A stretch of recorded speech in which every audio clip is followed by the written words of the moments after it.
Hi, everybody. Just checking in after watching the Amy Bradley documentary called Amy Bradley is Missing on Netflix. And just wanted to give some commentary regarding the cruise director. His attitude was very telling.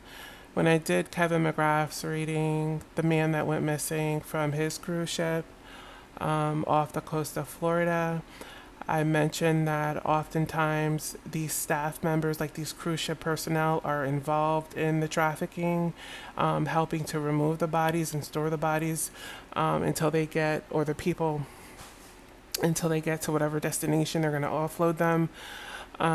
Completely complicit many of the times because these cruise ship environments are isolated.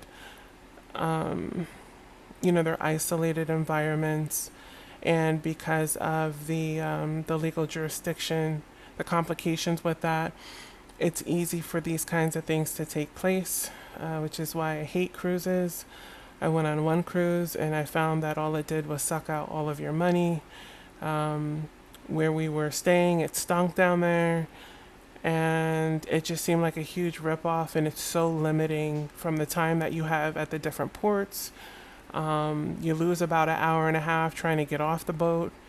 That cuts out the cruise I was on. We had to stop and pick up people whose boat sank, so that took like 6 hours off of our cruise. I mean, it was just crazy. So if you're going on a cruise ship, you guys, or if you're cruising at all, you really just need to be mindful of these things, and just like just pay attention. Like, it's there's so many nefarious activities going on. People hard up for money. People willing to do anything to earn a buck.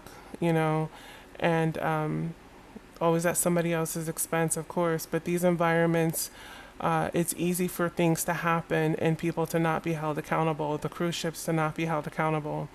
The other thing I was pleased to see is that the guy took the time out in Australia to create a website for her, which was great because they were able to investigate the visitors, when they were coming, where they were coming from, to check out the site. And it looked like to me that either her or somebody connected to her was actively visiting that site during sentimental dates like birthdays and holidays and that sort of thing. So it was good to see that.